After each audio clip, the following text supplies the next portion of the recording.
dia, boa tarde, boa noite, onde quer que você esteja. É um prazer estar aqui hoje para abrir o ano, né, que é o ano de 2024, a nossa série de webinários organizada pelo Hub Regional para Big Data no Brasil. Esse webinário, na verdade, é parte de uma série de webinários, são 3 webinários mensais, acontece um esse mês, um no próximo, um no outro, março, abril, maio. Eu imagino que no final, Marcelo, você vai fazer propaganda dos próximos, certo? Então, não vou tomar muito tempo aqui, não. É só para receber vocês e dizer que é uma alegria estar aqui. Esse webinário está sendo organizado em parceria com o NIC-BR, que é nosso parceiro desde sempre. O Hub Regional faz 3 anos esse ano e o NIC-BR está desde o nascimento do Hub. Então, é uma alegria estar organizando esse webinário em parceria com o NIC-BR. Espero que vocês aproveitem, fiquem à vontade. E, Marcelo, é com você agora. Todo mundo consegue ver?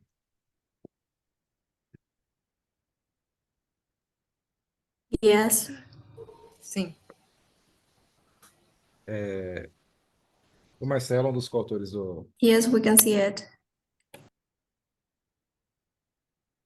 O Marcelo é um dos autores do artigo também.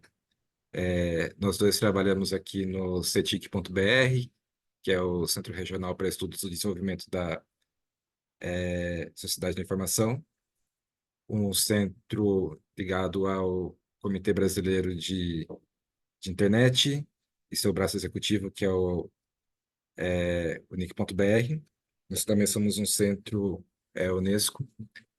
E o outro coautor, que infelizmente não pôde estar aqui hoje, é o professor Pedro Silva, da ENSE, do IBGE. E esse trabalho tem sido desenvolvido já há quase um ano para lidar com uma base de dados que a gente tem de medidas de qualidade da internet. E vou falar um pouquinho melhor agora sobre isso no nosso enquadramento. Aqui no NIC.br, nós temos algumas coordenações diferentes, alguns centros de pesquisa, e o Ceptro.br tem um setor de medida de qualidade da internet, que é o CIMET. E o CIMET tem um dispositivo, que pode ser tanto um firmware para colocar no roteador, ou um software que é instalado no computador, para coletar informações sobre a qualidade da internet de forma automatizada. Então, de tanto em tanto tempo, com o computador ligado ou o roteador ligado, ele vai coletando esses dados. E ele faz os testes de velocidade para medidas de download, upload, latência e ping. Essas medidas elas vão ser disponibilizadas apenas para as escolas que aderiram voluntariamente ao CIMET. Então, só para aqueles que instalaram o dispositivo. Então, nós temos uma amostra autoselecionada. O objetivo aqui é estimar a qualidade da internet para um conjunto de escolas brasileiras. Então, a gente tem de saída que a amostra disponível ela não é probabilística, então a gente precisa pensar em como ponderar ela para que ela se torne representativa. E a população-alvo aqui foi definida como todas as escolas municipais e estaduais que tenham computador e acesso à internet. Então, porque a gente espera que para ter instalado o software precisa do computador, ou se tiver o firmware tem que ter o roteador. Então, são 2 pré-requisitos que a gente elegeu. E para estimar as estatísticas resumo para essa população-alvo, a gente precisa atribuir pesos para essa amostra não probabilística. Nossas fontes de dados, basicamente, são as medidas de qualidade de internet, que foram coletadas aqui pelo CIMET. A base original ela é de 5 de abril do ano passado, quando o dispositivo estava instalado em quase 50 mil escolas. Nossa população-alvo o enquadramento da população, na verdade, ele vem do censo escolar, que tem dados para todas as escolas de educação básica brasileiras e que é gerenciado pelo INEP. O INEP faz essa pesquisa, aplica todo ano. E a base de dados do censo em 2022 tinha quase 225 mil escolas e dessas quase 104 mil eram escolas públicas municipais ou estaduais com computador e acesso à internet. Então aqui a gente já consegue ter um quadro um pouco melhor do que a gente está lidando. Aqui, nessa tabela, a gente tem a distribuição das escolas pelo tipo de administração, se é pública, federal, estadual, municipal, ou se elas são privadas. E se elas possuem ou não o dispositivo SIMET instalado. Isso aqui para a base de abril do ano passado. Então, a gente vê que não tem nenhuma escola pública federal. As escolas privadas é um evento raríssimo. E por isso que a gente seguiu essa direção de analisar as escolas públicas, estaduais e municipais somente. Os desafios para esse trabalho é que a gente, no fim, está lidando com Big Data aqui.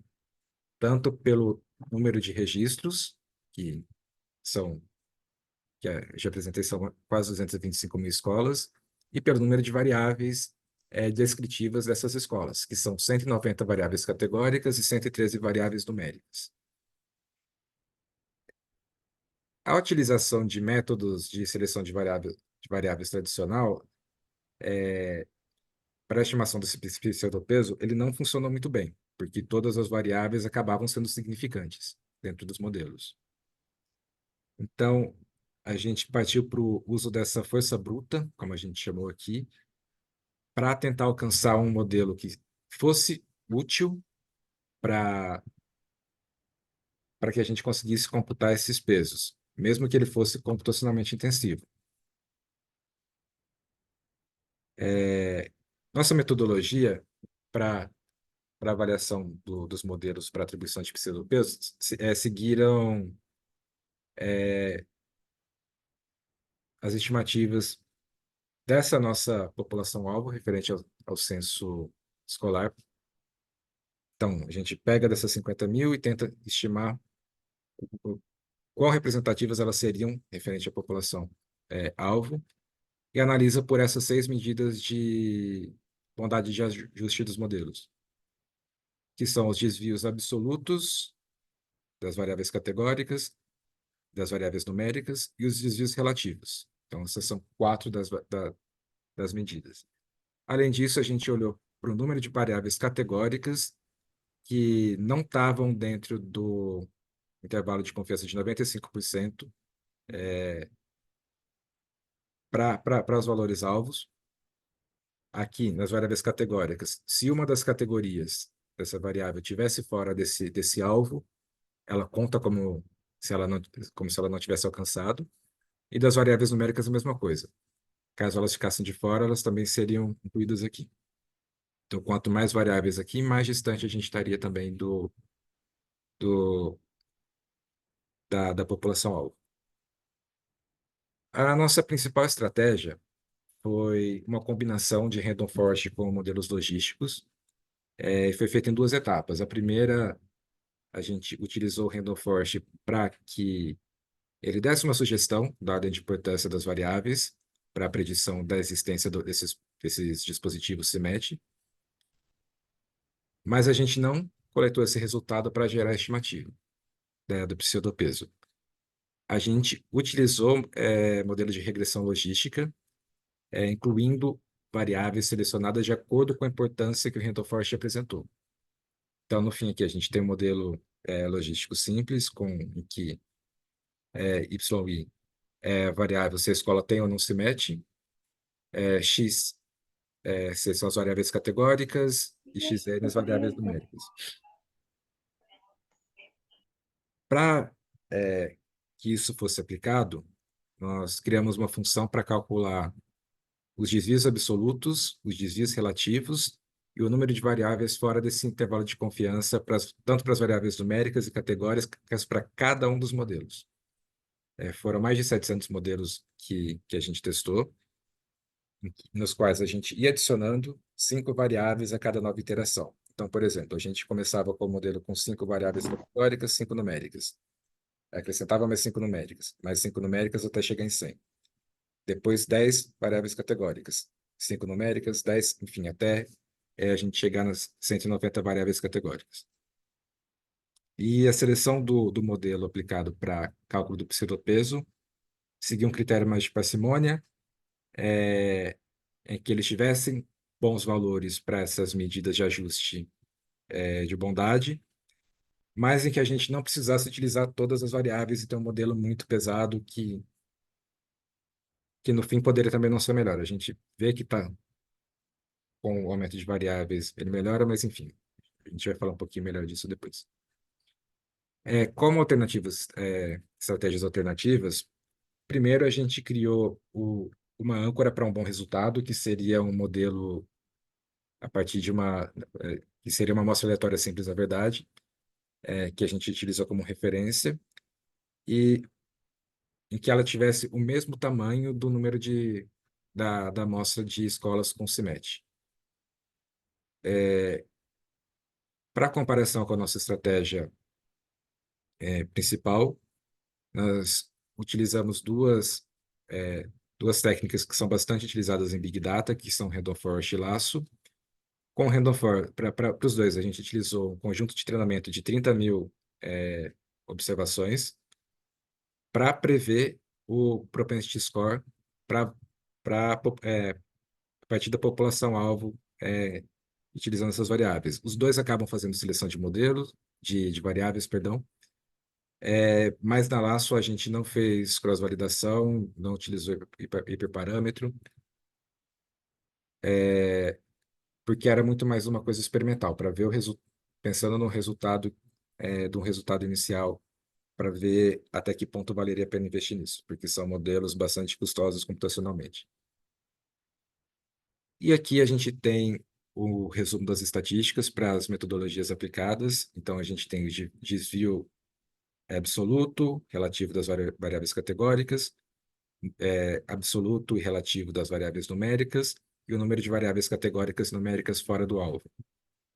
Quando a gente olha para a amostra aleatória simples, nós vemos que ainda tem aqui algum desvio, porque você tem alguma variação para algum desvio dessas variáveis para essas variáveis no fim, mas o mais importante aqui é que não tem nenhuma variável categórica fora do alvo e só duas numéricas da 100. Então, isso aqui seria pelo número de variáveis tão elevado, dá para entender que ele desempenhou bem. E seria a nossa referência para comparação com os outros modelos que a gente aplicaria. Quando a gente olha para o Random Forest, a gente vê que esses desvios explodem e o número de variáveis ultrapassa, aqui mais fácil, 75%, e aqui por volta de 60%. E com a Lasso, aumenta ainda mais, a isolada, em que quase 90% das variáveis numéricas ficam fora do alvo, das variáveis categóricas, 165 das 190. Então, praticamente todas as variáveis ficaram fora do alvo.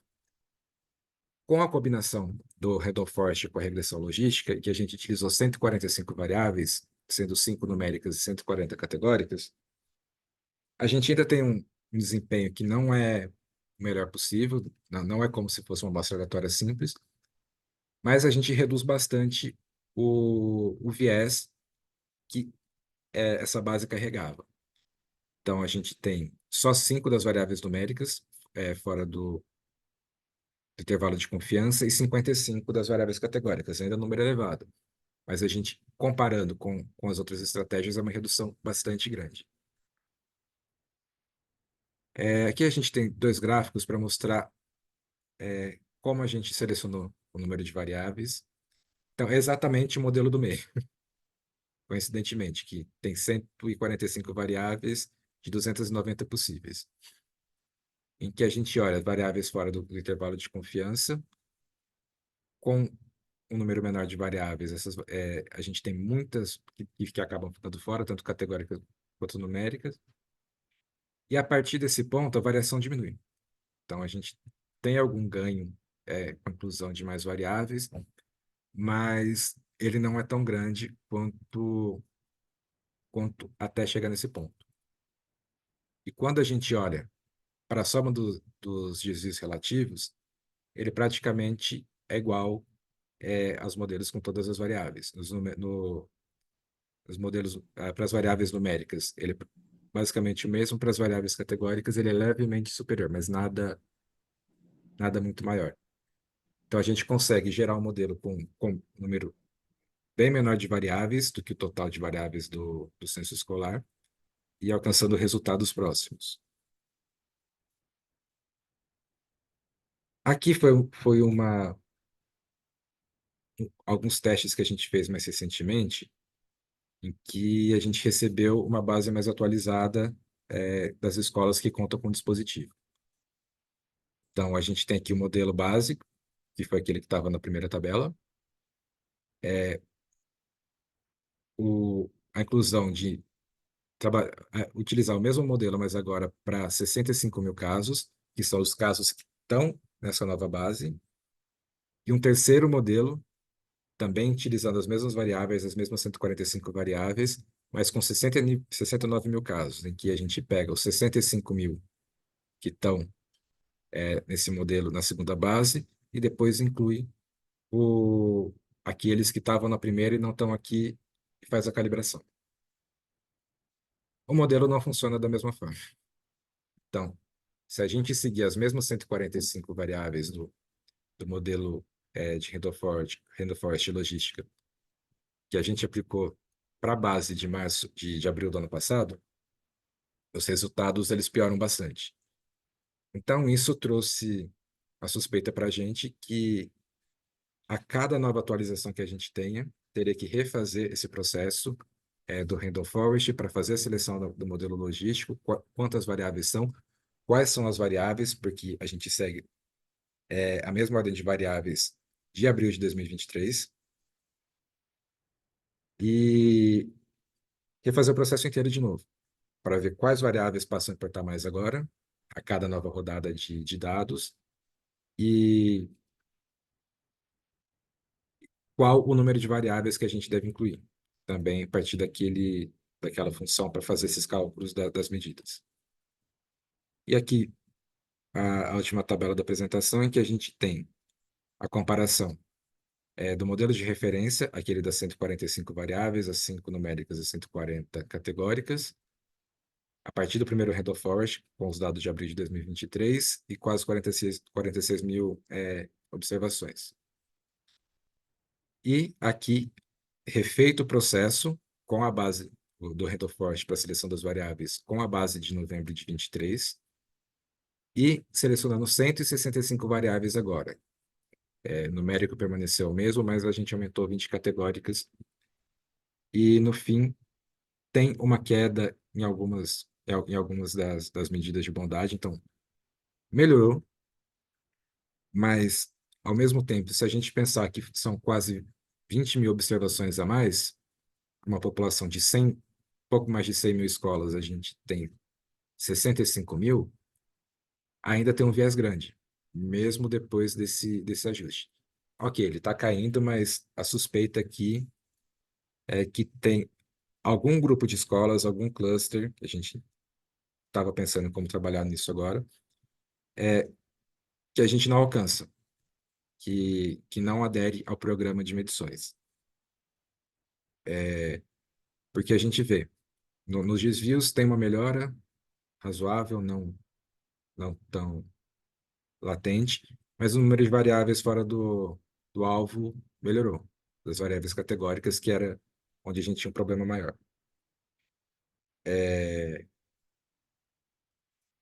Então, pensando em todo esse trabalho, mesmo com uma amostra não probabilística tão grande, que cobre uma parcela tão grande da população-alvo, a gente precisa fazer a correção do viés. E que medidas não ponderadas, elas vão gerar um viés considerável. Então, quando a gente pensa em Big Data, essa deve ser uma preocupação bastante importante, porque no caso, a gente tem uma população âncora para a gente referenciar esses dados e conseguir reponderar, mas tentar entender também, mesmo caso a gente não tenha, que por parte da população a gente está representando ali. A proposta que a gente trouxe aqui de ponderação acaba sendo um meio termo entre o número de variáveis do modelo e o viés que ainda permanece para algumas dessas variáveis. Uma coisa que chamou a atenção para a gente foi que combinar essas metodologias acabou trazendo resultados melhores do que métodos que são bastante utilizados para tratamento e modelagem de Big Data, como Randall-Forest e Alasso. A inclusão dessas novas entradas, esses novos registros, e o uso do mesmo modelo de referência, quando a gente saiu de 46 para até quase 70 mil, aumentou, na verdade, as estatísticas de ajuste de bondade do modelo. Então, isso acaba trazendo como consequência que sempre que a gente tiver a inclusão de muitas observações, como a gente viu, a gente precisaria refazer todo esse processo, trazer, reidentificar quais são as variáveis mais importantes a partir do Randall Forest, fazer a validação das estatísticas de bondade de ajuste do modelo, para a seleção do modelo, que seria referência para a gente calcular esses pseudopesos. E é importante a gente falar aqui também que a instalação dos dispositivos ela segue, e a cada trimestre essa base é atualizada e o processo todo, de novo, vai ser refeito. Porque, no fim, aqui a gente está pensando em gerar esses dados para políticas públicas. Na verdade, o NIC tem parceria com o Ministério da Educação para isso, tem projeto da Escola Conectada, para tentar entender, dentro dos estados, dividindo em tipo de administração, se ela é pública estadual, municipal, se a gente tiver inclusão de um número maior de variáveis de escolas privadas e públicas federais, dá para a gente pensar em incluir também dentro do modelo, e também a diferenciação das escolas urbanas e rural. Tudo isso pensando na concepção de políticas públicas. Então, a ideia aqui é gerar indicadores que sejam utilizáveis e que sejam representativos. Parte dele já vai começar a ser disseminado, tem o site da Escola Conectada, o portal com bastante informação, mas a ideia é essa. Assim, no fim, a gente quer que esse dado seja confiável para que tenha impacto na ponta, na construção de políticas públicas. Eu acho que, no fim, é isso, que é algumas referências. Se vocês quiserem, a gente pode compartilhar a apresentação depois. E obrigado, viu? Aberto a perguntas. Obrigado, Thiago. Os participantes do webinário agora que quiserem fazer pergunta, podem levantar a mão, podem colocar no chat, a gente faz a leitura para o Thiago. Thiago, eu fui parte do trabalho com você, então vou fazer a primeira pergunta. O que te surpreendeu mais nesses métodos? Você já tinha usado o laço, o random forest, mas nunca tinha usado a combinação. Isso é uma ideia que a gente teve durante o processo e as dificuldades. Você esperava esses resultados? O que ficou mais difícil? Na verdade, em termos de resultado, eu não esperava nada. Era muito mais de experimentar e tentar achar alguma solução que pudesse ser mais confiável e que desse para a gente aplicar com esse fim de gerar indicadores úteis. Mas o que mais, acho que mais desafio aqui no fim era a capacidade computacional, porque o uso é muito intensivo, porque a gente calculou 760 modelos, se eu não me engano, para fazer a identificação de qual era que ajustava melhor. No caso do, do- da principal estratégia. O Randall Forest, ele acaba também sendo bastante intensivo computacionalmente, demanda bastante. O Laço, como a gente não trabalhou com hiperparametrização, um pouco menos, nem e fez cross-validação.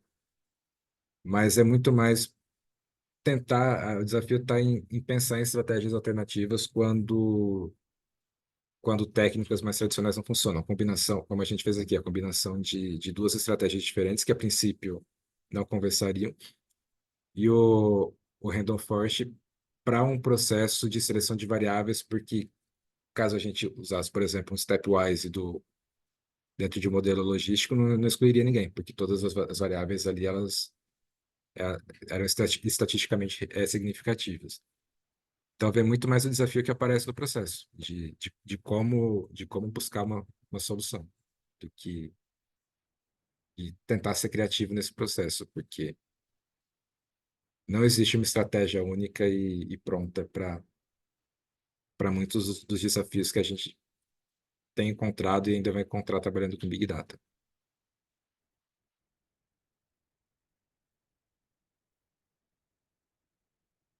O Guilherme está perguntando se na escolha da técnica a gente testou outras coisas. A gente começou com uma regressão logística com o Stepwise, para ele fazer a seleção das variáveis que seriam importantes estar no modelo, e todas entraram. E que seria um método mais tradicional para cálculo de pseudopeso. Aí depois a gente caminhou para essas estratégias, de tentar pensar em como selecionar as variáveis ou aplicar modelos que gerassem importância e peso dentro para cada uma das variáveis que faziam parte. Que o Random Forest ele acaba ordenando dentro da árvore das árvores de decisão e calcula, no fim, tem uma ordem de importância com cálculo de, de- do peso que aquela variável tem para o modelo final, e no laço algumas acabam recebendo peso zero, então elas saem do modelo. Mas não funcionaram tão bem. Então, a ideia de tentar combinar métodos que gerassem uma ordem ou que gerassem pesos para essas variáveis, que pensando numa forma mais tradicional de calcular o pseudopeso, foi a saída que a gente encontrou. Então, o Random Forest ele veio para selecionar as variáveis e aplicar um método mais tradicional de ponderação, do inverso do propensity score.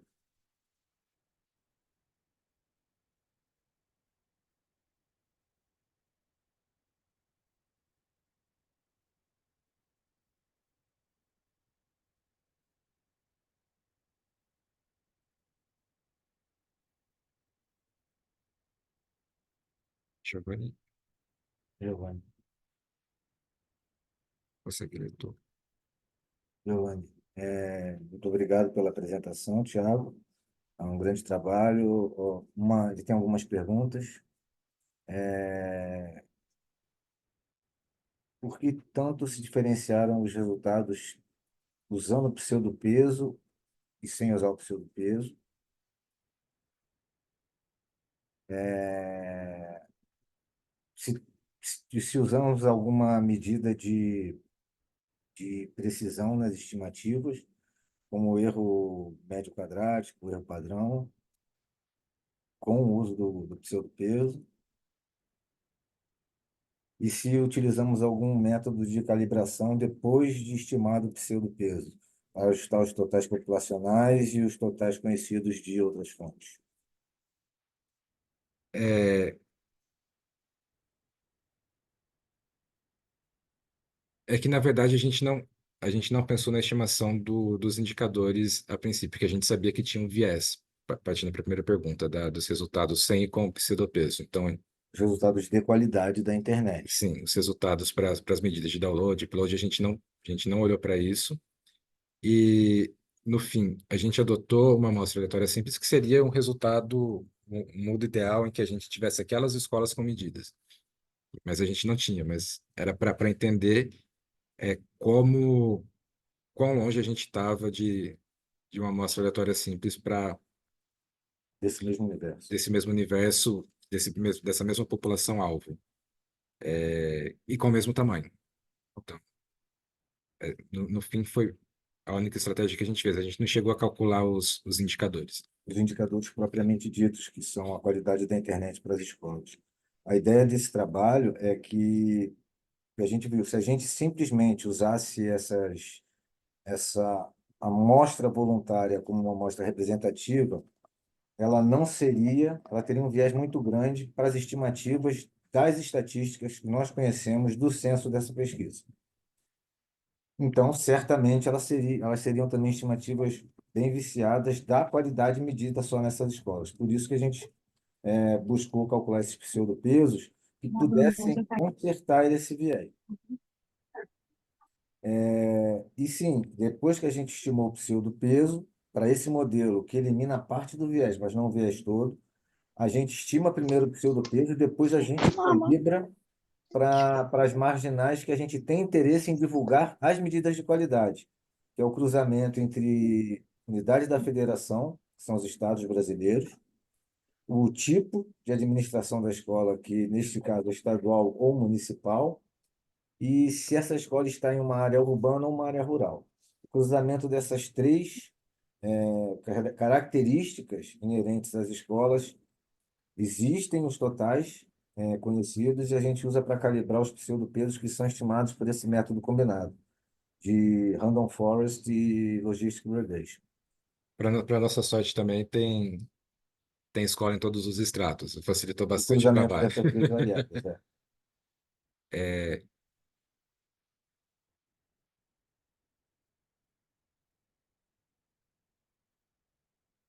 Mais alguma pergunta?